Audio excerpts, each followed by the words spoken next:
नमो हरिहन्ताणं नमो सिद्धाणं नमो आयरिहाणं नमो वज्झायाणं नमो लोये सवसाहुणम्।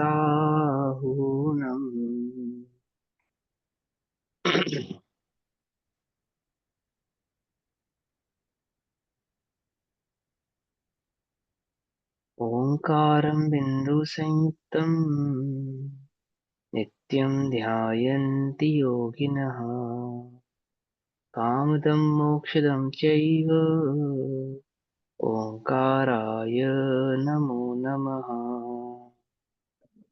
मङ्गलं भगवान् वीरो मङ्गलं गौतमो गणी मङ्गलं कुन्दकुन्दार्द्यो जैनधर्मोऽस्तु मङ्गलम्। सर्वमङ्गलमाङ्गल्यं सर्वकल्याणकारकम् प्रधानां सर्वधर्माणां जैनं जयतु शासनम्।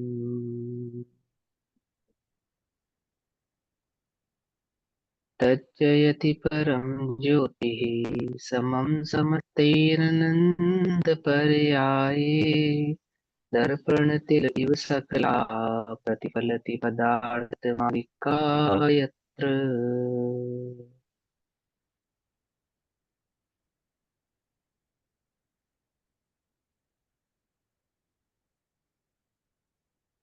हमारी रात्रिकालीन कक्षा का विषय चल रहा है फिर पुरुषार्थ सिद्धि उपाय।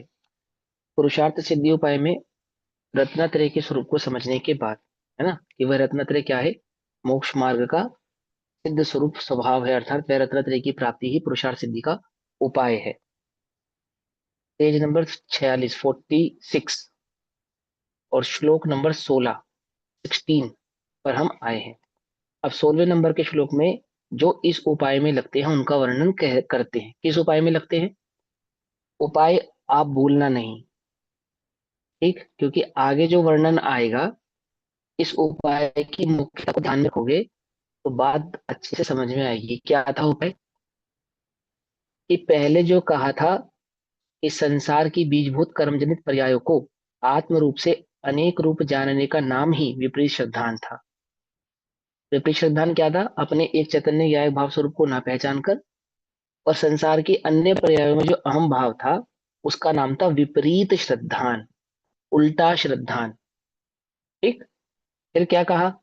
और उसका मूल से विनाश करना ही सम्यक दर्शन है, यानी कि जो आपका वास्तविक स्वरूप था उसका श्रद्धान करना ही वह सम्यक दर्शन है।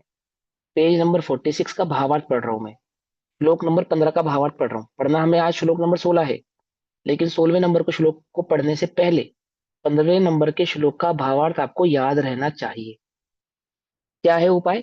सबसे पहले सम्यक दर्शन, अर्थात जो मेरा स्वरूप है, जो चैतन्य ज्ञायक भाव मेरा रूप है, स्वरूप है, उसका जो श्रद्धान है, उसका जो विश्वास है, उसका जो आदर है ना, वह सम्यक दर्शन है। कर्मजनित पर्यायों से भिन्न शुद्ध चैतन्य स्वरूप का यथार्थपना जानना वह सम्यक ज्ञान है।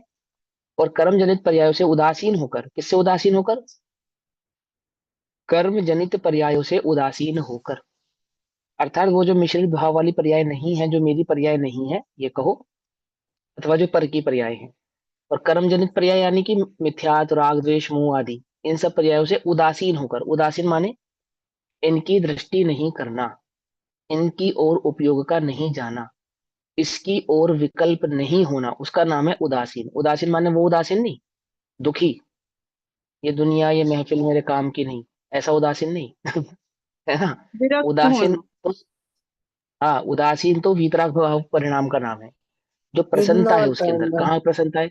एक चैतन्य ज्ञायक भाव के प्रति जो लगन है, उसमें जो अपने उपयोग की स्थिरता है, उसका जो आनंद है, उस आनंद के कारण पर भावों से क्या हो गया?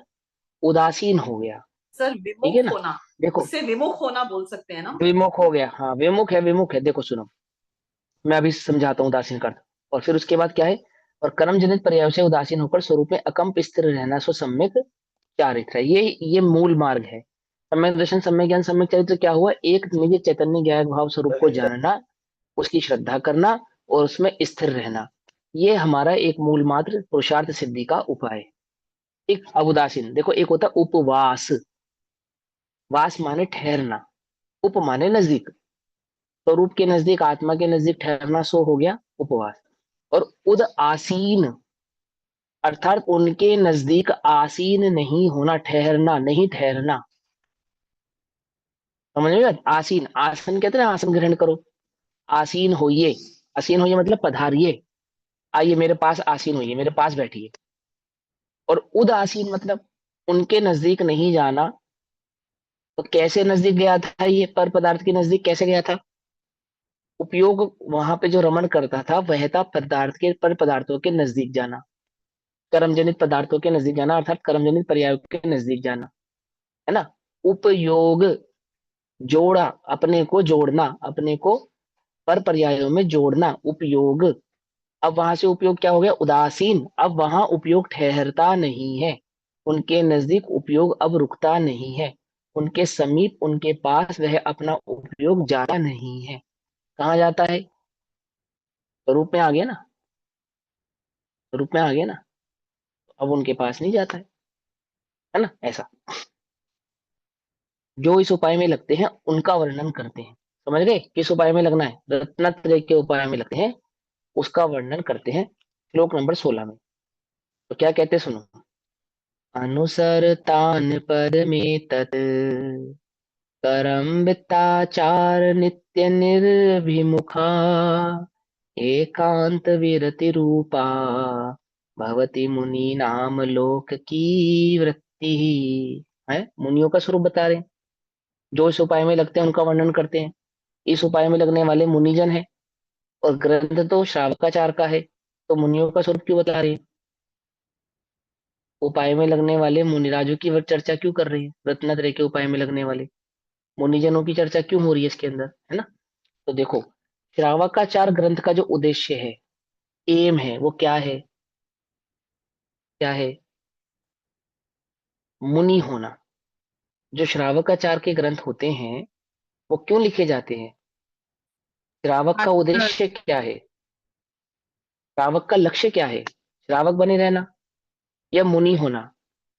परम लक्ष्य तो है आत्मा में अपने को स्थिर करना, है ना। क्योंकि उपाय, उस उपाय को करने वाले, रत्नत्रय के उपाय के वास्तविक धारक तो मुनिराज ही है ना। और एक जो श्रावक होता है, श्रावकाचार के जो ग्रंथों का उद्देश्य होता है उनको पढ़ने का अथवा उनको लिखने का, तो श्रावक का भी जो मूल उद्देश्य होता है ना, वो मुनि होना ही होता है। कोई श्रावक बने रहना नहीं होता है। वो मुनि बनने की तैयारी और मुनि होने का भाव है। मुनि नहीं हो पाता है, नहीं बन पाता है, तो कदाचित क्या करता है ना, एल्लक, क्षुल्लक, अथवा प्रतिमाधारी, अथवा सामान्य श्रावक। लेकिन वो सामान्य श्रावक भी जो है, उसका वास्तविक उद्देश्य क्या है? श्रावकाचार के ग्रंथों का उद्देश्य श्रावक को श्रावक बनाए रखना नहीं, श्रावक पद से उठकर मुनि पद को धारण करना श्रावकाचार के ग्रंथों का उद्देश्य डिस्टर्ब हो है। रहा है क्या भैया समझे? आपका? नहीं, मेरा नेट सभी को डिस्टर्ब हो रहा है। मेरी वॉइस सभी को डिस्टर्ब आ रही है? नहीं, थोड़ी सी किसी को ब्रेक आ रही, हो बीच रही किसी है को नहीं में आ रही? पर बीच बीच में समझ आ कट रही रही है थोड़ी सी।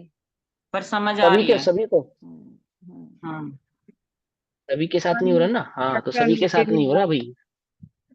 तो इंटरनेट का प्रॉब्लम नहीं है मेरे यहाँ से, अगर होता तो सभी के साथ होता। हो रहा है भैया। भैया दीदी,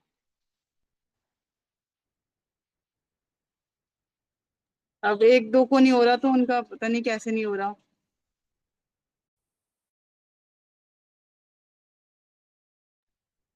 एकदम क्लियर नहीं आ रही, बीच बीच में ब्रेक हो रहा है। पूनम जी आपको आ रही थी क्लियर, कट रही थी वॉइस? बोल तो रही हूँ थोड़ी सी डिस्टरबेंस है ना, तो फिर सब कैसे मना कर सकते? मम्मी ने भी मना किया, यहाँ पे इन्होंने भी मना किया, मैंने तो सबके ऐसे करते हुए देखा। आ रही है, बराबर आ रही है। नहीं, मेरे में भी दीदी थोड़ा थोड़ा सा कट के शांति। आ रही है क्लियर। थोड़ा थोड़ा आ हाँ, रहा डिस्टर्ब। हाँ, हाँ, थोड़ा शांति रखो दीदी, है ना। चलो अब सुनो। हाँ, तो क्या कहते हैं कि श्रावकाचार के ग्रंथों का जो उद्देश्य होता है वो क्या होता है? मुनि होना ही होता है ना। एक श्रावक की क्या भावना है? कब धन्य सुअवसर पाऊं, जब निज में ही रम जाऊं, करतादिक भेद मिटाऊं, रागादिक दूर भगाऊं, है ना। और फिर वो क्या, आगे की लाइन है ना, द्वादश तप तप है ना, 28 मूल गुण धारण करूं, मैं भूल गया लाइन, कोई बात नहीं, यहाँ उपयोग तप भटक गया ना। तपु द्वादश, तप तपु हाँ, तप द्वादश, विधि तपो शुक्ल द्वादश, विधि चलो कोई शुक्ल। बात नहीं, अभी याद आ जाएगी। अभी सुनो, तो श्रावक के जो श्रावकाचार का वास्तविक उद्देश्य होता है, वो उद्देश्य याद रखना क्या है। वह तो मुनि होना ही है, और मुनि होना मात्र नहीं, वह रत्नत्रय का अनुसरण करना है। और वह रत्नत्रय क्या है, एक चैतन्य स्वभाव को जानकर उसमें श्रद्धा करना और उसमें ही अपने को स्थिर करना, ये उसका वास्तविक उद्देश्य है। अब कारिका नंबर 16 को समझेंगे, श्लोक नंबर 16। अनुसरतान पद में तत् करम्बिताचार नित्य निर्भिमुखा, एकांत विरति रूपा भवति मुनि नाम लोक की वृत्ति है। एतत् पदम अनुसरतान, इस रत्नत्रय रूपी पदवी का अनुसरण करने वाले। पदवी, रत्नत्रय क्या है, पदवी। पदवी कैसी पदवी, वास्तविक पद, वास्तविक पद, परम पद। रत्नत्रय का पद कैसा है, ये परम पद है। ये वो जो परम पद में स्थित होने क्या कहते हैं, उन्हें परमेष्ठी कहते हैं। और कौन सा है वो परम पद, कि वो रत्नत्रय का परम पद है, जिसमें जो 5 परम पद परमेष्ठी हैं, जिस पद में वे स्थित होते हैं, ठीक है ना। और कौन सा है वो परम पद, वो रत्नत्रय का परम पद कैसा है, एक चैतन्य ज्ञायक भाव स्वरूप में का जो अनुसरण किया है, उसका जो अनुभव है, और उस अनुभव की जो स्थिरता है ना, वही वास्तविक उनका परम पद है।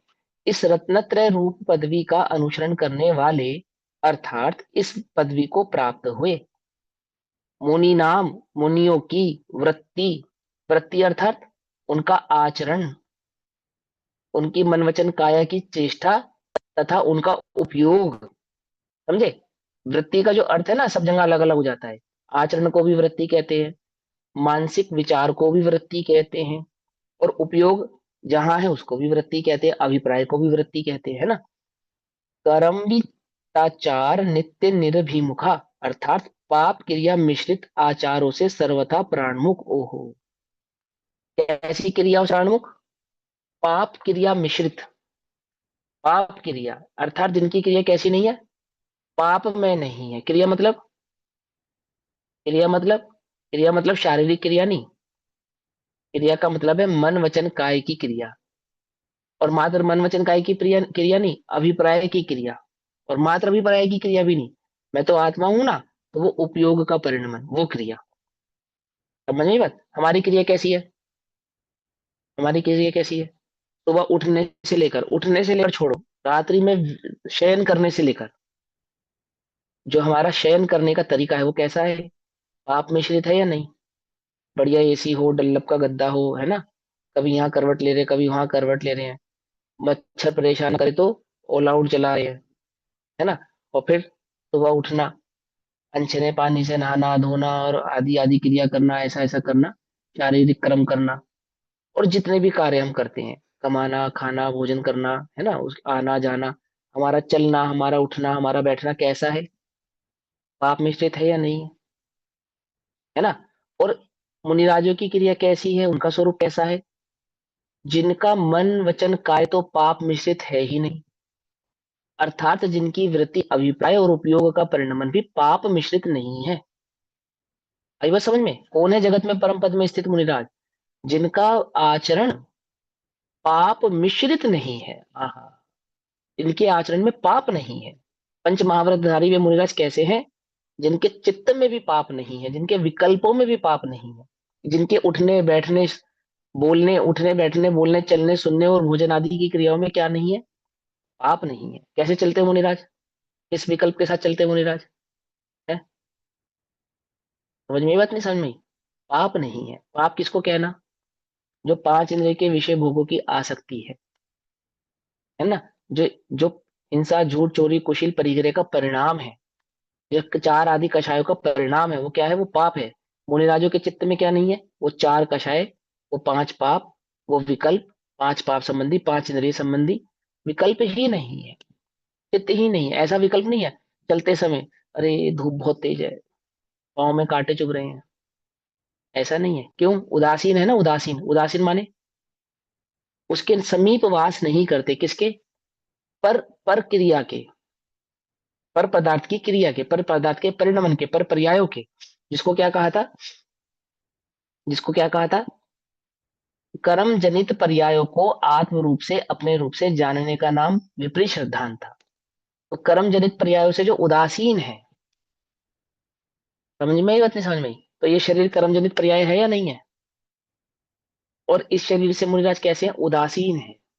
कैसे उदासीन है? इसके समीप वास नहीं करते। धूप लगती है तो धूप के नजदीक वास करते हैं नहीं करते हैं? इसको लगती है धूप। समझ में बात? नहीं समझ में? गर्मी में गर्मी, सर्दी में सर्दी, बरसात में बरसात, भूख प्यास तृषा आदि के जो उनको 22 परिचय आदि होते हैं, वो किसको होते हैं? मुनिराजों को होते हैं या नहीं होते हैं? वो जिसको होते हैं उस देह के समीप वे वास ही नहीं करते, अर्थात होते हुए भी उनका विकल्प नहीं करते। ऐसा विकल्प नहीं करते कि बहुत गर्मी है भैया, थोड़ा रुक के ठहर के विहार करेंगे। क्या कहा? अगर विहार करना है तो किसका विकल्प नहीं करते? धूप का विकल्प नहीं करते, परंतु क्या विकल्प करते हैं? पाप क्रिया, पाप मिश्रित क्रिया नहीं करते। रात्रि में विहार नहीं करते। क्यों नहीं करते? रात्रि में क्यों नहीं करते? पाप क्रिया नहीं करते। रात्रि में बोलते नहीं, क्यों नहीं बोलते? पाप क्रिया नहीं करते। उनका पाप मिश्रित कार्य नहीं है। उनका मन, उनका वचन, उनका काय कैसा नहीं है? पाप मिश्रित नहीं है। और जेठ की भरी दोपहरी में विहार करना हो तो विकल्प नहीं करते। विकल्प नहीं करते, है ना? ये गर्म मौसम है, सर्द मौसम की ओर जाना, अथवा मौसम बदल जावे, ऐसा विकल्प आना। अपने को तो लगता है ना, हाय कितनी गर्मी है, जल्दी चलो भैया एसी चलाओ, एसी फटाफट। लगता है या नहीं लगता है? तो मुनिराजों का ऐसा विकल्प आता होगा नहीं आता होगा? पाप क्रिया, पाप मिश्रित क्रिया, ना मानसिक, ना वाचनिक, ना कायिक। क्या कहते हैं? प्राणमुख पाप क्रिया मिश्रित आचारों से, आचारों से अर्थात आचरण से, वृत्ति से, प्रवृत्ति से, परिणमन से। समझ में आई बात? आचारों का अर्थ क्या हो गया? आचार माने मन वचन काय अभिप्राय और उपयोग की जो वृत्ति है, उसका जो परिणमन है, उसका जो आचरण है, ये सर्वथा प्राणमुख है। प्राणमुख है अर्थात उस ओर मुख को नहीं किए हुए है। मुख कहाँ है मुनिराजों का? पूर्व की ओर, उत्तर की ओर। तमोशरण में भगवान का मुख होता है ना? कहाँ होता है? पूर्व में होता है, उत्तर में होता है? कहाँ शुद्ध होता है? कर्मों की ओर चारों में। साइड की दिशा में दिख चारों अपने दिशा में तो स्वरूप होता है, की लेकिन ओर। मुख जो होता है ना, अपने स्वभाव की अंतर्मुख, अंतर्मुख हम्म, होता है। अंतर्मुख होता है ना। बहुत बढ़िया। देखो, व्यवहार से देह आदि के मुख को तो उत्तर और पूर्व की ओर कहते हैं, लेकिन वे तो अपने को देह नहीं मानते, वे तो अपने को आत्मा मानते हैं। तो आत्मा का मुख कहाँ है? कि वो सर्वांग है ना, जो ज्ञान, वही मुख है। और वो ज्ञानोपयोग कहाँ है? स्वभाव में है। तो मुख कहाँ हुआ? कहाँ हुआ? कि वो उपयोग का बाहर नहीं होना ही प्राणमुख है, यानी स्वभाव पर में, की ओर मुख का नहीं होना, है ना? उपयोग ऐसा। स्वभाव में हुआ। पर उन्मुख, प्राणमुख, पर से उन्मुख। उन्मुख माने, उन्मुख माने छूट गया, छूटना। किससे? पर से। समझ नहीं बात? और स्वभाव के क्या हो गए? सन्मुख। आई बस समझ में? यानी समझ, प्राण मुख का अर्थ समझते ना, पर उन्मुख, उन्मुख। उन्मुख पर मतलब पर के साथ और मुख नहीं होना। हाँ, उन्मुख माने छूटना, पर से छूटना। और सन्मुख यानी कि उसकी ओर जाना। किसकी ओर जाना? स्वभाव के सन्मुख और पर से उन्मुख, है ना? सिंपल सा व्याकरण है। तथा एकांत विरति रूपा, अर्थात पर द्रव्यों से सर्वथा उदासीन रूप। उदासीन का अर्थ भी क्या था ना? एकांत विरति रूपा। एकांत, एकांत माने एक स्वभाव को छोड़कर अन्य सभी पर पदार्थों से उदासीन।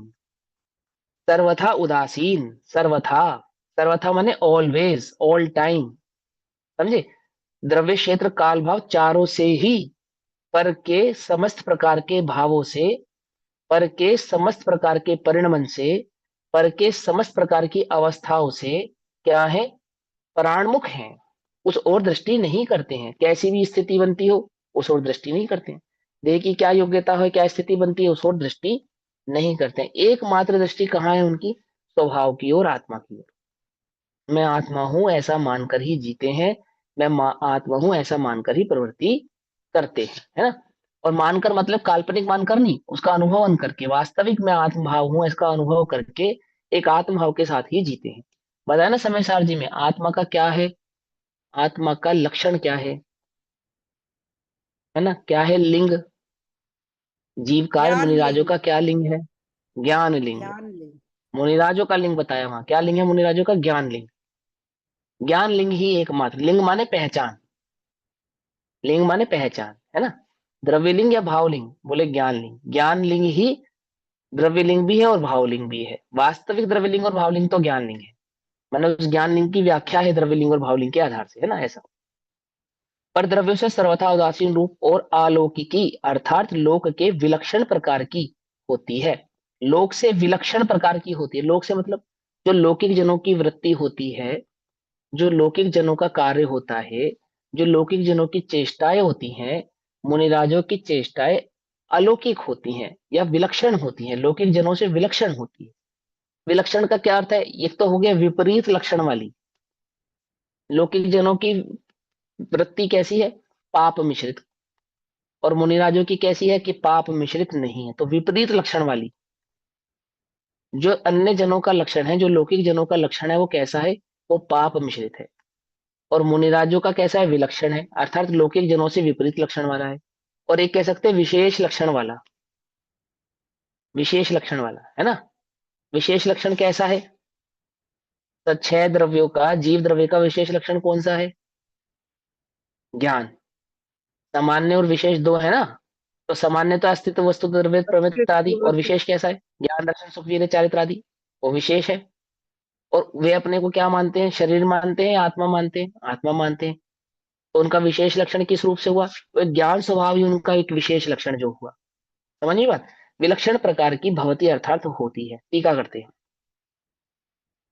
एत पदम अनुसरतान मुनिनाम वृत्ति ही अलौकिकी भवती, अर्थात इस रत्नत्रय रूप पदवी को, कौन सी रत्नत्रय रूप पदवी को? इदम पदम, इदम पदम, याद आया? यह मेरा पद है, यह मेरा पद है। कौन? वो ज्ञान, है ना।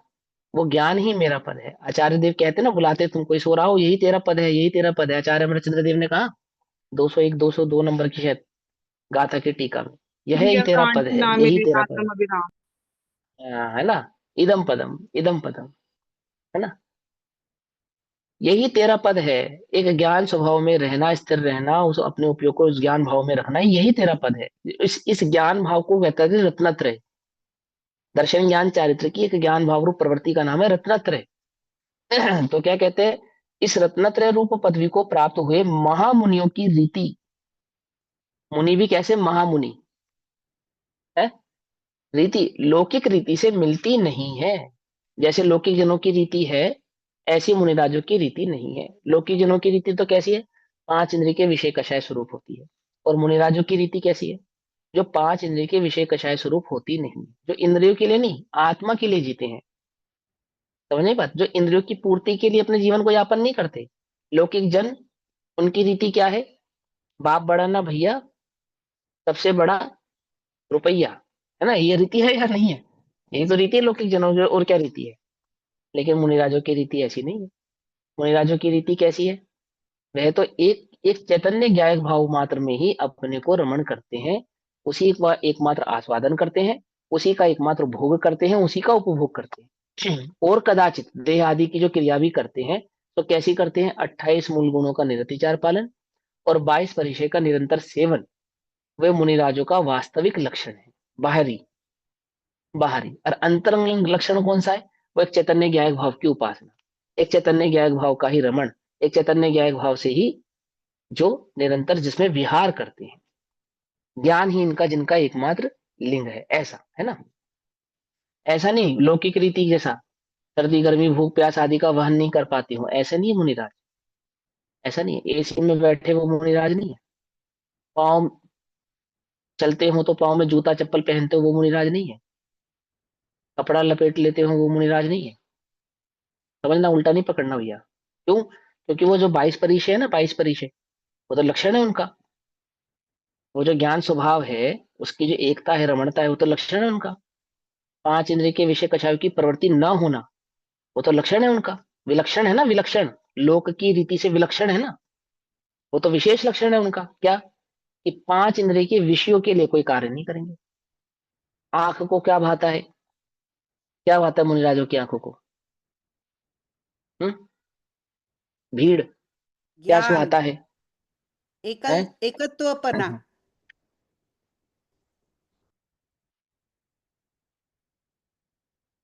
नयन कमल जिनवर कहीं, देखा सब संसार, है ना? देखा सब संसार। तो क्या क्या किया फिर? सारे संसार को देखा। देखने के बाद क्या समझ में आया? कि तीहू गति, चहु गति और तीहू लोक में, एक आत्म तत्व ही सार याते, नासाग्र दृष्टि विराजे। अब ये करे परम गुरु। परम गुरु कौन? अरिहंत भगवान, जिनसे झलके शांति अपार। और उन्हीं परम गुरु का अनुसरण करने वाले कौन? महामुनि। समझे या नहीं समझ में आई बात? महामुनि। 5 पद है ना, परम पद में स्थित है ना, अरिहंत भी परम पद में स्थित है, सिद्ध भी, और ये मुनि भी। 4 लोक में 4 ही तो उत्तम है, अरिहंत, सिद्ध और साधु। 4 ही मंगल है, उनके अरिहंत, सिद्ध और बताया हुआ मार्ग। साधु, और उनके द्वारा बतलाया गया मार्ग, है ना, धर्म। और 4 की ही शरण में हम जाते हैं, अन्य की तो शरण में नहीं जाते। हम 4 की शरण में जाते हैं। और वे 4 हमें किसकी शरण में जानने की प्रेरणा देते हैं? इंद्रियों की? आत्मा की शरण। है? आत्मा की शरण। जिसकी शरण हमने गई, उसकी शरण तुम गो। समझे? उल्टा नहीं पकड़ना भैया, बात को बड़े ध्यान से समझना। वे मुनिराज, हाँ, वो गृहस्थ आदि, जो संसार विषय सुख होता, तीर्थंकर क्यों त्यागी?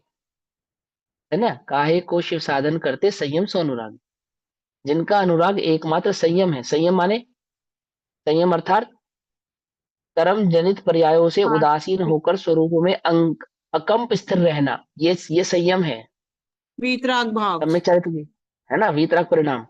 कि वो जो कर्म जनित परिणाम है, उनकी ओर उदासीन होकर एक चैतन्य ज्ञायक भाव स्वरूप में अकंप रहना, वो संयम है उनका। संयम। काहे को संयम सो अनुरागे। एक आत्मा चैतन्य ज्ञायक भाव से अनुराग क्यों करते? और जिसको चैतन्य से अनुराग है, उसका इंद्रियों में अनुराग नहीं है। इंद्रियों में अनुराग नहीं होना ही संयम है। क्या कहा? समझ में आई बात? नहीं समझ में आई? इंद्रियों में अनुराग नहीं होना क्या है? संयम है। कि बैठे हैं जंगल में तो नदी पहाड़ नाले देख रहे हैं, सुंदर सुंदर वृक्ष देख रहे हैं, वृक्ष की शाखाएं देख रहे हैं, ऐसा नहीं, एक चैतन्य ज्ञायक भाव को देख रहे हैं। पक्षियों की आवाज सुन रहे हैं, और मुनिराज अपनी प्रशंसा सुनना चाहते हैं ना, ऐसा नहीं। क्या है? क्या है? एक चैतन्य ज्ञायक भाव ही जिनको सुहाया है।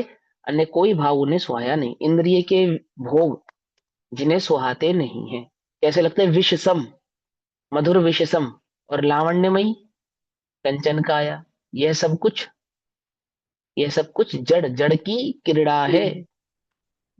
जड़ की क्रीड़ा है। और क्या लिखा है यहाँ पे? सम्यक चारित्र के स्वरूप में, कर्म जनित पर्यायों से उदासीन होकर। तो जड़ की क्रीड़ा से क्या हो गए वे? उदासीन हो गए। कर्म क्या है? जड़ है या नहीं है? जड़ है ना कर्म। कर्म 3 प्रकार का: नो कर्म, द्रव्य कर्म और भाव कर्म। तो नो कर्म से उदासीन, यानी संसार से उदासीन। द्रव्य कर्म से उदासीन, अर्थात 8 कर्मों से उदासीन, देह से उदासीन। नो कर्मों में संसार और देह से उदासीन हुए। 8 कर्मों में कर्म के उदयों से उदासीन हो गए। जो कर्म के उदय ना, पाप और पुण्य के उदय, उनसे क्या हो गए? उदासीन हो गए। और भाव कर्म, यानी कि चित्त में उत्पन्न होने वाले राग द्वेष आदि के परिणामों से उदासीन हो गए। तो क्या बचा?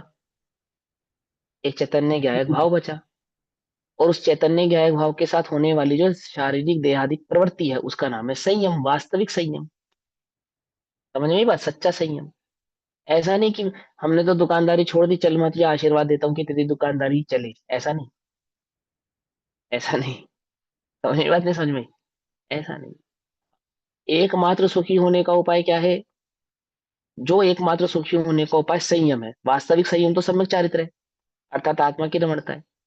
कदाचित तू नहीं धारण कर पा रहा है, तो उसको धारण करने के लिए संयम क्या है? उदासीन होना। किससे उदासीन होना? किससे उदासीन होना? कर्म कर्म जनित जनित संयोग पर्याय। या उससे उदासीन होना। तो मुनिराज उपदेश आपको कैसा देते हैं कि 5 इंद्रिय के विषयों का जो त्याग का उपदेश देते हैं ना, रात्रि भोजन मत करो, है ना, अथवा जीव हिंसा मत करो, जैसे उसको बोला कौवे के मांस का त्याग करो, पानी छान कर पियो, आदि आदि, या जिन भक्ति करो। मैना सुंदरी को क्या कहा? सिद्धों की भक्ति करो। नहीं आत्मा में स्थिर हो पा रहे हो, सिद्धों की भक्ति करो, ऐसा कहा ना। तो क्या है वो 5 इंद्रिय के विषयों से अपने उपयोग को हटाओ, और यहाँ जो परम पद में स्थित है, या तो उनकी उपासना करो या उस चैतन्य की उपासना करो। दो दो दो चीजें। कहां से अपने उपयोग को हटाओ? 5 इंद्रिय के विषय से उपयोग को हटाओ, एकमात्र यही उनका उपदेश है। आई बात समझ में? नहीं समझ में आई? समझ में आती है बात? नहीं समझ में आती? ऐसा नहीं कि तो सुंदर राजकुमार है, फलाना घर में सुंदर राजकुमारी है, उनसे तेरा विवाह करा दे, ऐसा काम नहीं करते मुनिराज। समझे बात? नहीं समझ में आई? 5 इंद्रिय के विषयों की प्रवृत्ति मुनिराजों को सुहाती नहीं है ना। क्या है उनके लिए 5 इंद्रिय के विषय? क्या है? उपसर्ग हैं। उपसर्ग हैं। जैसे आपने कथा सुनी ना, वो मुनिराजों को सर्दी लग रही होगी, ऐसा जानकर उसके सामने चारों तरफ क्या लगाई? अग्नि लगा दी। क्या है उनके लिए? वो उपसर्ग है। अब वो उपसर्ग देहिक उपसर्ग मात्र, ये उपसर्ग नहीं। आप जो मुनिराजों के समीप जाकर उनके 5 इंद्रिय विषय कषाय की पुष्टि करने का परिणाम रखते हो, अरे गर्मी लग रही है, आपको एसी प्रोवाइड करा देते हैं, मोबाइल दिला देते हैं, आदि आदि आदि आदि, ये जो चल रहा है, जो भी भ्रष्टाचार चल रहा है, क्या है ये? क्या है ये? उपसर्ग है। उपसर्ग है। किस पे उपसर्ग है? अब वास्तविक उपसर्ग तो सच्चे मुनिराजों पे है, जिन्होंने संयम से अनुराग किया है, उनके लिए उपसर्ग है। और जिनका अनुराग ही संयम से नहीं है, उनकी बात यहाँ पे हो रही नहीं है। जो परम पद में स्थित है उनकी बात कर रहे हैं। यदि उन मुनिराजों को किस किस दृष्टि से देखो आप, किस दृष्टि से? वो 5 इंद्रिय के विषय जो तुम्हें सुख कर लगते हैं और वह उनके पास नहीं है, ऐसा जानकर तुम्हें वे कैसे दिखाई देते हैं? दीन, दुखी, ऐसे दिखाई देते हैं। तो तुम श्रावक भी नहीं हो, ये उपदेश तुम्हारे लिए नहीं है।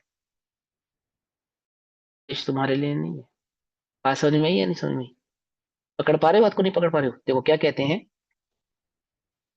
इस रत्नत्रय रूपी पदवी को प्राप्त हुए महामुनियों की रीति लौकिक रीति से मिलती नहीं है। जो लोक की रीति है ना, उससे मिलती नहीं है। पाप आदि क्रिया मुनिराजों की होती नहीं है। ठीक है ना। जिस क्रिया में पाप हो, वह क्रिया कौन नहीं करता? लौकिक जन तो करते हैं, मुनिराज नहीं करते। मंदिर आदि बनाना क्या है? इसमें पाप है या पुण्य है? पाप है। अब देखो, श्रावक की अपेक्षा से, श्रावक की अपेक्षा से तो श्रावक उसको कर सकता है ना। सावध्य, जिसमें सावध्य हिंसा ज्यादा हो, है ना, हिंसा ज्यादा हो, और जिसमें हिंसा कम हो और पुण्य ज्यादा हो, ऐसी क्रिया तो श्रावक कर सकता है। पर मुनिराज, जिसमें रंच मात्र भी हिंसा हो, ऐसा कार्य करते नहीं है, पाप मिश्रित कार्य करते नहीं, अनुमोदना नहीं करते हैं, मानसिक विकल्प नहीं करते हैं। आई बात समझ में? नहीं समझ में? अब ये बड़ा विस्तृत चर्चा है, देखो सुनो यहाँ पे क्या कहते हैं। भावार्थ, लोग पाप क्रियाओं में आसक्त होकर, लोक माने ये जो लौकिक जन है, हमारी हमारी क्रिया कैसी है? पापासक्त क्रिया। अभी बैठे स्वाध्याय करने भी बैठे हैं, तो क्या लगता है, भैया बड़ी गर्मी लग रही है, एसी रूम में बैठेंगे, एसी चलाए बिना बैठ पाते? नहीं बैठ पाते। पंखे के बिना बैठ पाते? नहीं बैठ पाते। सोचो, करो विचार, विकल्प करो, पूछो अपने आप से। अब हम जो स्वाध्याय कर रहे हैं, इस स्वाध्याय में भी देखो हमारी पाप क्रिया क्या है। बिना एसी बिना पंखे के नहीं बैठे, है ना। लेकिन मुनिराजों की ऐसी क्रिया नहीं है। भैया मंदिर में भी जाओ, उसमें तो आजकल तो मंदिर में भी एसी लग गए, और मंदिर में प्रवेश करने से पहले क्या बोलते हैं हम 3 बार? निसही, निसही, निसही। क्या अर्थ होता है इसका? सब छोड़ के अंदर इस, जा रहे हैं हम। हाँ, कि हम संसार की समस्त पापासक्ति, इंद्रियासक्ति का त्याग करके जिन मंदिर जी में प्रवेश करते हैं। और फिर जिन मंदिर जी में प्रवेश करते साथ सबसे पहला विकल्प क्या आया हमें? कि गर्मी बहुत गर्मी। है, गर्मी बहुत है मगर भैया कुर्सी। उसमें उसमें तो यही है ना कि हमारा अभी एकत्व शरीर के साथ है, इसलिए हमको ये सब we want to do all these things, you know, हाँ तो फिर बिकॉज तो डल्लब के गद्दे भी शरीर लगा लो के मंदिर में। साथ है, इसलिए गर्मी के लिए कुछ तो सुझाव करेंगे, सॉल्यूशन हाँ तो करेंगे। अभी हम मंदिर जी की बात करो ना, फिर तो मंदिर में डल्लब के गद्दे भी लगा लो। चाय पानी का भी इंतजाम कर लेना कल से, ठीक है, वहीं पे सारे कर लेना। अरे भैया, किस, तुम, तभी तो तुमको कहा कि वो पाप क्रिया तो क्या है, मन भी, वचन भी पापी, मन भी पापी, देह भी पापी। कैसे पापी? तो पाप का ही अनुमोदन है, कैसे भी करके कर लो, किसी भी प्रकार से कर लो। और जो जो कुछ थोड़ा बहुत संयम भी पालता है ना, तो वो भी पाप बुद्धि से ही पालता है। समझे नहीं समझे? और इसीलिए मुनिराजों की क्रिया अलौकिक है, विलक्षण है, उनका जीवन कुछ विलक्षण है। समझ में नहीं आएगा लौकिक जनों के। सर पाप बुद्धि समझ से में? संयम कैसे पालता है? आप कह रहे हैं जो थोड़ा बहुत संयम पालता है वो भी पाप बुद्धि से, वो कैसे? थोड़ा वो उसमें भी पाप होती है, अभी बताया ना, जैसे अभी देखो मंदिर गया, तो वहां पे भी क्या है, इसको विकल्प है। अब वो देखो, देखो सहारा क्या ले रहा है कि मुझे छूट है। क्या छूट है? कि मैं गृहस्थ हूँ और मेरा शरीर से एकत्व है, तो मंदिर में एसी लगाने की मुझे छूट है। छूट है। ऐसी छूट लेता रहेगा तो पता नहीं कहाँ कहाँ छूट है। रात्रि भोजन का भी त्याग करे तो उसमें भी ये कि अनाज, बिना अनाज का भोजन कर लेता हूँ, अनाज नहीं खाऊंगा। अब पंडित टोडरमल जी कहते हैं इतना किया तो शाबाश, परंतु क्या ये वास्तविक स्वरूप है रात्रि भोजन के त्याग का? चारों ही प्रकार के आहार का त्याग होना चाहिए, है ना? अथवा कैसे नियम लेता है कि कहीं जाऊंगा तो खा लूंगा, नहीं जाऊंगा तो नहीं खाऊंगा, आदि आदि, है ना? ये सब चर्चा मैं पुरानी कक्षाओं में बहुत अच्छे से कर चुका हूँ डिटेल में। मैं नहीं चाहता कि इसको यहाँ पे, इनमें समय को है ना आगे ले जाना है मुझे कक्षा पे थोड़ा सा। तो मूल बात समझानी है मुझे। मूल बात क्या है कि मुनिराजों की जो प्रवृत्ति है वो विलक्षण है, लौकिक जनों की समझ में आने वाली नहीं है। मुनिराज देह के लिए जीते नहीं है, क्योंकि वो देह को मैं देह हूं ऐसा मानते ही नहीं है, मानते ही नहीं है ना? अब बहुत है इसमें कहने के लिए, बहुत है, बहुत है। थोड़ा कहा बहुत समझना, क्या कहते हैं लोग, भैया पाप उसमें एक क्रियाओं में क्वेश्चन है, आसक्त हो। सॉरी, एक हाँ क्वेश्चन बोलो। है। मुनिराजों को, नॉट मुनिराज, जिसको भी सम्यक दर्शन हो गए, उनकी जो करेक्ट विपरीत मान्यता चली गई, वो हमेशा हम्म ऐसे ही रहते हैं कि कभी कभी ऐसे नॉन सम्यक दृष्टि के जैसे बिहेवियर भी होता है उनका? देखो मुझे एक बात बताओ, हाँ। बहुत सिंपल सी बात है। डॉक्टर कभी कभी दवाई गलत दे देता होगा ना, इंजेक्शन गलत लगा देता होगा ना, भूल जाता होगा ना। और ऐसे डॉक्टर से हम इलाज अपना, इसी विश्वास के साथ हम उस डॉक्टर से अपना इलाज भी करा लेते होंगे कि भाई डॉक्टर है, कभी गलती हो सकती है। हार्ट की जगह लीवर का ऑपरेशन हो सकता है ना? हो सकता है, नहीं हो सकता? क्यों नहीं? गजब कर दिया। ये तो वो होता पद है। है, ये तो वो पद अब होता है, तो उसको एक्सेप्ट करते हो या नहीं करते हो, आप ये बताओ। एक्सेप्ट कर लेते हो इस बात को, स्वीकार कर लेते हो, स्वीकार्य है। इट्स ओके, लीवर का ऑपरेशन होना था, हार्ट का हो गया, इट्स ओके, नो प्रॉब्लम, हो सकता है। कर देते हो ना माफ, या नहीं कर देते? ये तो लोक के पद की बात है। ये तो किसकी बात है? लोक के पद की। इंजीनियर जिससे आप अपना घर बनवाओ, डिग्री है उसके पास, सिविल इंजीनियरिंग की और सारी, और वो एक दीवार गलत बना दे, एक पिलर गलत डाल दे, जिसके कारण घर गिर गया, तो कोई बात नहीं, गलती हो सकती है, भूल गया, उससे भूल चुक हो गई। अब इतने घर बनाए, 100 घर बनाए, एक भी नहीं गिरा, एक मेरा ही तो गिरा है, क्या फर्क पड़ता है? क्यों भैया, एक्सेप्ट है या नहीं है? ये किस पद की बात है? ये लोक के पद की बात है, और यहाँ बात चल रही है परम पद की। क्या समझे या नहीं समझे? कुछ बात समझ में आई? रंच मात्र भी लोक के पद में जब गलती स्वीकार नहीं करता, तो अलौकिक पद में ये कैसे स्वीकार कर लेता? मुझे तो ये समझ में नहीं आती, क्यों कर लेता है स्वीकार? क्योंकि कुछ सुध बुध नाही रही है, मिथ्या मति छाई गई है। आई बस। अब कोई कहे कि भैया बड़ा आसान है, क्या आसान है? वो गृहस्थी में बैठकर और कपड़े पहनकर और 3 टाइम भोजन कर कर और एसी में बैठकर और गाड़ी में बैठकर बोलना पंडितों के लिए बड़ा आसान है। तो किसने तुमसे कहा था किसने कहा था? किसकी गरज है ये कि मुझे मुनि बनना है? ये किसकी गरज है? वो इंजीनियर तुमको ये कहे कि भैया बड़ा आसान है मेरे ऊपर केस करना, 100 घर बनाने पड़ते हैं मुझे, तुम्हारा एक गिर गया तो तुम मुझ पे केस करोगे, तो तुम क्या कहोगे उसको? क्या कहोगे? किसने कहा तुझसे तू इतना काम कर, जितना तेरी सामर्थ्य हो उतना कर? ऐसे ही तो कहते हो। वो डॉक्टर कहे कि मुझे दिन में 10 ऑपरेशन करने पड़ते हैं, एक ऑपरेशन गलत हो गया तो क्यों इतना बवंडर करते हो? तो तुम क्या कहोगे? किसने कहा तुमसे कि तुम 10 ऑपरेशन करो? नहीं है तुम्हारी सामर्थ्य, मत करो, गलत तो मत करो। यही तो कहते हो, यही तो कहते हो या नहीं कहते हो? बोलो। एक कैसा तर्क है कि भैया तुम तो कर नहीं सकते और हम कर रहे हैं तो हम पे दोष? अरे हम तुम पे दोष नहीं लगा रहे हैं, उस परम पद को तो जो तुम लांछित कर रहे हो ना, वो गलत कर रहे हो। यदि हमारी सामर्थ्य नहीं, हम नहीं पालन कर रहे, लेकिन हमारे चित्त में ये भावना है कि जब हम पालन करेंगे तो कैसा करेंगे? है कैसा करेंगे? निर्दोष ही करेंगे, निर्दोष ही करेंगे। अरे लोक में कोई एक ऐसा पद नहीं है जो तुझे दोष के साथ स्वीकार्य हो। बोलो, हो तो बता दो अपनी छाती पे हाथ रख के। है कोई ऐसा पद जो तुम्हें लौकिक में दोष के साथ स्वीकार्य हो? तो ये परम पद को तुम दोष के साथ स्वीकार कैसे कर लेते हो? और कैसे कैसे उसको डिफेंड कर देते हो? कितनी सहजता से डिफेंड कर देते हो। हमसे तो अच्छे हैं अच्छे या नहीं है? आचार्य कुंद के देव कहते हैं ग्रस्तों से, त्रियंचों से भी भ्रष्ट है, ऐसा कहते हैं। ये मैं नहीं कह रहा हूँ, ये मेरी सामर्थ्य नहीं है मैं ऐसा कह सकूं। जो जिस जो संयम संयम के धारी ऐसे आचार्य कुंद क्या कहते हैं? त्रियंचों से भी भ्रष्ट है वे तो।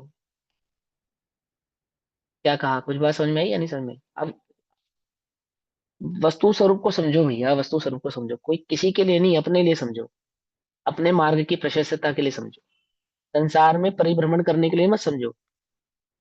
इसके लिए समझो, ये संसार के, मुझे अपने संसार के परिभ्रमण का अभाव करना है, इसके लिए समझो। अलौकिक विलक्षण जिनकी रीति है, समझे, विलक्षण रीति वाले हैं, विलक्षण लक्षण है जिनका, विशेष लक्षण है उनका। लोक को उनका लक्षण कैसे समझ में आएगा? वो लोग परम वितराग भाव, उपसर्ग करने वाले को क्या नहीं देखते? द्वेष बुद्धि से नहीं देखते। उपसर्ग से बचाने वाले को राग बुद्धि से ही नहीं देखते। गजब। कैसे देखते हैं? एक वीतराग भाव से, अर्थात पुद्गल का कर्ता, पुद्गल का परिणमन पुद्गल, और चैतन्य ज्ञान भाव का ही करता है। अपने को भी ज्ञाता देखते हैं, उप उपसर्ग करने वाले और उपसर्ग बचाने वाले, उपसर्ग से बचाने वाले को भी ज्ञाता ही देखते हैं। वे विलक्षण है, विलक्षण रीति है उनकी, विलक्षण रीति है। अब पंचम काल है भैया, ऐसे ही मुनि होंगे।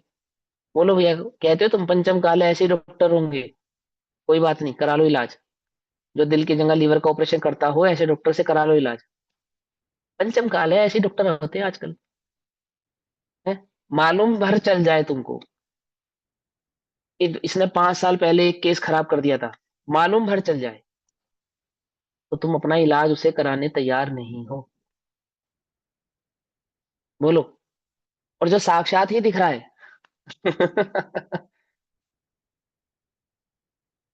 लोक पाप क्रियाओं में आसक्त होकर प्रवर्तन करता है, मुनि पाप क्रियाओं का चिंतन भी नहीं करते। समझ में बात? चिंतन भी नहीं करते। कौन कह रहा है ये बात? आचार्य ही कह रहे हैं, आचार्य अमृतचंद्र देव ही कह रहे हैं। वे रत्नात्रय के धारी, परम विशुद्ध भाव के धारी, उस चैतन्य ज्ञान भाव का अनुभव करने वाले मुनिराज कह रहे हैं, चिंतन भी नहीं करते हैं। बोलो भैया, तुम्हारे बच्चे को डॉक्टर की पढ़ाई समझ में नहीं आ रही, ले लिया उसने एडमिशन, अब समझ में नहीं आ रही, अब क्या करे? अब तो जबरदस्ती डॉक्टर बनना ही पड़ेगा ना। इंजीनियरिंग की पढ़ाई में एडमिशन ले लिया, समझ नहीं आ रही, उसको लगा कि नहीं मैं नहीं कर पाऊंगा, अब क्या करे वो? क्या करे? अब तो बनना ही पड़ेगा ना इंजीनियर उसे, बनना ही पड़ेगा ना, जबरदस्ती पढ़ना ही पड़ेगा ना। यही है ना, यही है ना लोक की नीति? अरे बोलो ना, जवाब दो ना, यही है क्या लोक की रीति नीति? नहीं है। छोड़ भी सकते हैं। नहीं है। या तो पहले कोशिश करे, नहीं कर सकता तो क्या करे? चेंज कर सकता है ना। चेंज कर सकता है, सीधी सी बात। मुनि पद में आने के बाद यदि तुझे मुनि पद धारण करना कठिन भाषित होता हो तो कोई डरने वाली बात नहीं, घबराना नहीं, पर उसमें दोष नहीं लगाना, उसमें दोष नहीं लगाना। पकड़ में ही बात नहीं, पकड़ में ही है, उसमें दोष नहीं लगाना।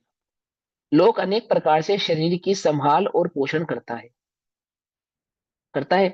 सुबह से लेकर रात्रि तक हम क्या करते हैं? शरीर की संभाल और शरीर का पोषण।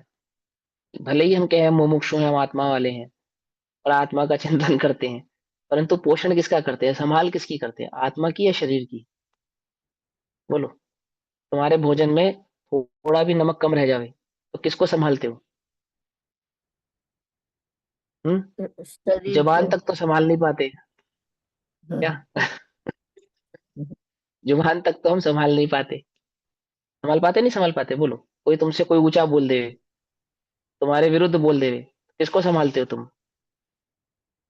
वो एक समय भोजन करने वाले मुनिराज कवलाहार हाथ में, है ना, अनुकूल भोज्य सामग्री नवदा भक्ति पूर्वक प्राप्त हो जावे, कदाचित प्राप्त हो जावे, तो भी आसक्ति भाव से ग्रहण नहीं करते। और नहीं भी प्राप्त होती तो क्या नहीं करते? शरीर और इंद्रिय, है ना, शरीर आदि की संभाल नहीं करते हैं, शरीर का पोषण के लिए आहार नहीं करते, शरीर की संभाल नहीं करते। विलक्षण है ना, विलक्षण है। समझ में बात नहीं समझ में आई? हम क्या करते हैं, विचार करो अपने साथ। श्रावक, सच्चा श्रावक कौन? वो जिसका उद्देश्य मुनि बनना है। और सच्चा मुनि कौन? जिसका उद्देश्य सिद्ध होना है। समझे? है ना, व्यवहार से। और अंतरंग में वो जो चैतन्य ज्ञान भाव स्वरूप मात्र का वेदन करता है। श्रावक भी वही, मुनि भी वही, और सिद्ध तो वे है ही, लेकिन बाहर से। सच्चा श्रावक कौन? हम श्रावक सच्चे हैं या नहीं? क्या है हमारा उद्देश्य? मुनि होना हमारा उद्देश्य है या नहीं है? पूछो, अपने आप से पूछो, अंतरंग में देखो कितना पांच इंद्रिय के विषय कषायों से छूटते हो। और कदाचित कर्म जनित पांच इंद्रिय के विषय कषायों में कोई त्रुटि होती हो, भोग में कोई खलल पड़ता हो, तो क्या संभाल पाते हैं हम? किसको संभालते हैं? आत्मा को संभालते हैं, परिणामों को संभालते हैं, या इस इन मन वचन काय के लिए उन कषायों को ही संभाल के रखते हैं, उस पाप प्रवृत्ति को ही संभाल के रखते हैं? किसको संभालते हैं? है ना। तो क्या कहते हैं, लोग अनेक प्रकार से शरीर की संभाल और पोषण करता है, परंतु मुनिराज अनेक प्रकार से शरीर को परिचय उत्पन्न करके उन्हें सहन करते हैं। आहा, मुनिराज परिचय उत्पन्न करके, जैसे 28 मूल गुणों का निरतिचार पालन है ना, पालते ही पालते, ऐसी ऐसे 22 परिचय मुनिराज उत्पन्न करके सहते हैं। उत्पन्न करके सहते हैं इन सेंस, करते तपशैल नदी तट पर तरुतल वर्षा की झड़ियों में। समझ में बात नहीं? ऊंचे पर्वत, गर्मियों में ऊंचे पर्वत पे चले जाते हैं, बरसात में ऐसे पेड़ के नीचे बैठ जाते हैं जो देर तक टपके पानी। समझे या नहीं समझे? परिचय सहन करते हैं। देखो, दो प्रकार के उपसर्ग होते हैं, एक परिचय जनित उपसर्ग है, एक एक कर्मकृत उपसर्ग होते हैं, जैसे देवकृत उपसर्ग होना, मनुष्यकृत उपसर्ग होना, अथवा त्रियंचकृत उपसर्ग होना। तो जो सहज उपसर्ग होते हैं, जैसे सर्दी, गर्मी, भूख, प्यास, वेदन आदि का जो सहना होता है, ये तो मुनिराज सहते ही हैं, ये तो उनका गुण है, लक्षण है। जैसे 28 मूल गुणों का निरतिचार पालन है ना, ऐसे 22 परिचय आदि का सेवन करना, ये तो मुनिराजों का लक्षण है, गुण। ऐसी जगह पे नहीं बैठेंगे, एसी चल रहा है, मुनिराज तो चलाएंगे नहीं, हम तो लगा सकते हैं ना उनके लिए एसी, कूलर, पंखा। नहीं, ये क्या लिखा है, शरीर को परिचय उत्पन्न करके, उत्पन्न करके क्या करते हैं, उन्हें सहन करते हैं। सहन करते हैं मतलब जबरदस्ती सहते हैं नहीं। सहन करते का मतलब वो देह बुद्धि नहीं है ना, तो देह के पोषण, जिससे देह का पोषण होता हो ऐसा कोई कार्य नहीं करते। आत्मा में ही चित्त उपयोग मेरा रमा रहे, रचा रहे, पचा रहे, ऐसे ही कार्य को निरंतर वे करते हैं। सहन करते मतलब जबरदस्ती सहते हैं, ऐसा नहीं, गर्मी लग रही है, गर्मी से मरे जा रहे हैं, पंखा झुला रहे हैं, ऐसे नहीं, ऐसा नहीं। गर्मी है तो सहजता से गर्मी सहते हैं, जैसे भी मौसम है, लेकिन प्राकृतिक, सर, अप्राकृतिक नहीं। उत्पन्न कैसे हाँ करते हैं? वो तो नेचुरली होता है ना, सर्दी हाँ, नेचुरल बस है, उसी को, गर्मी वो उत्पन्न हाँ कहाँ उसी कर को रहे हैं? कहा। उत्पन्न करने का मतलब यही है कि वो जो नेचुरल परिणाम है वहीं पे रहते हैं। उत्पन्न करने का बस उतना ही भाव है, उतना ही मतलब है। उत्पन्न करने का तात्पर्य यह है यहाँ पर, शरीर के परिचय, अब शरीर के लिए तो वो उत्पन्न हो रहा है ना, जैसे आप तो उपाय कर सकते हो गर्मी से बचने का, कर सकते हो ना मुनिराज, गर्मी, हाँ, गर्मी सर्दी भैया भूख प्यास से बचने का उपाय नहीं करते। भैया उत्पन्न करने का मतलब ये भी तो हो गया कि जैसे एक तो बहुत तेज धूप है तो एक पेड़ के नीचे छांव के नीचे भी वो तप कर सकते हैं, लेकिन वो नहीं, हाँ, जानबूझ के नहीं ऐसी करेंगे। चोटी पे तप करते हैं हाँ, कि जहां पे उनको हाँ। अपना अब गर्मी सहन उसमें नहीं कर उसमें पाते। दो बातें हैं, दो बातें उसमें, कि वो पेड़ की छांव में भी बैठ सकते हैं, उसमें कोई प्रॉब्लम नहीं है, लेकिन नेचुरल भाव को तो ग्रहण करते हैं, अननेचुरल नहीं। कूलर पंखा चला लिया ऐसा नहीं। मान के चलो सहजता से पेड़ की छांव मिली तो ठीक है, नहीं भी मिली तो नहीं मिली, हो जाएंगे नहीं उसको खोज के ढूंढ के कि अरे ये छाओ, ये अच्छी जगह, चलो यहाँ जाके बैठ जाए, ऐसा नहीं। ऐसा नहीं, उपाय नहीं करेंगे, बचने का उपाय नहीं करेंगे। हाँ, सहजता से गर्मी अचानक से धूप चली गई और बादल आ गए, सूर्य के आगे अचानक से छाव हो गई, तो थोड़ी धूप में भागेंगे, ऐसा नहीं करेंगे। लेकिन जो सहजता से है, जो हो रहा है उसका निवारण करेंगे नहीं, उसका निवारण नहीं करेंगे। उत्पन्न करना का मतलब क्या है, कि निवारण नहीं करना, जो है, जो है उसको सहजता से ग्रहण करना। लेकिन इसका मतलब ये भी नहीं कि मुनिराज तो अपने आप से करेंगे नहीं, चलो भैया श्रावक ने कहा मैं आपके लिए एसी चला देता हूँ, पंखा लगा देता हूँ, कूलर लगा देता हूँ, ऐसा भी नहीं, ऐसा भी नहीं, है ना। श्रावक का क्या है, श्रावक तो कह देगा फिर आपका विवाह भी करा देता हूँ। कह रहा था, नहीं कह रहा था ऐसा श्रावक, बोलो, कहा है ऐसा श्रावकों ने, नहीं कहा। आदिनाथ भगवान से कहा था जब वे मुनि थे कि आप क्यों नगन घूमते हैं, आप वस्त्र धारण कर लो ना, आप मेरी मेरी ये मेरी पुत्री से विवाह कर लो, मेरा राज्य ले लो, आप पैदल क्यों जाते हो, ये रही ना मेरी गाड़ी, इसमें बैठो आप। कहा ना, कहा या नहीं कहा, बोलो। अब उन्होंने तो नहीं मांगा ना, सहजता से मिल रहा था, ले लेते। ऐसा नहीं करते। आई बात समझ में या नहीं समझ में आई? तो क्या करते हैं भैया मुनिराज, उन अनेक प्रकार। उन उनको किसी को भी अभी मिथ्यात्व बचा ही नहीं है, तो वो ही कर सकते हैं, और कुछ कर ही नहीं सकते अगर मिथ्यात्व है ही नहीं उनके तो। मिथ्यात्व तो मस्ट है ना, आत्म अनुभव की तो पहली शर्त रख दी ना रत्नत्रय में, है ना। और बाहर से जो बात स्वरूप समझा रहे हैं उनका, कि उनकी क्रिया कैसी होती है, वो ये बात समझा रहे हैं। मिथ्यात्व है या नहीं है, क्रिया कैसी होती है उसकी बात चल रही है। ये बात तो वास्तविक लक्षण है, आत्मानुभूति के बिना ये बात हो नहीं सकती। लेकिन अगर नहीं भी है तो उनका लक्षण क्या है, वो बाहरी लक्षण समझा रहे हैं यहाँ पे। संभाल और पोषण करता है, परंतु मुनिराज अनेक प्रकार से शरीर को परिचय उत्पन्न करके उन्हें सहन करते हैं। लोक को इंद्रिय विषय अत्यंत मिष्ट लगते हैं, है ना। विविध व्यंजन इष्ट मिष्ट प्रतीत है, यदि भूख हो तो विविध व्यंजन इष्ट मिष्ट प्रतीत हो, है या नहीं है। लोक को इंद्रिय विषय अत्यंत मिष्ट लगते हैं।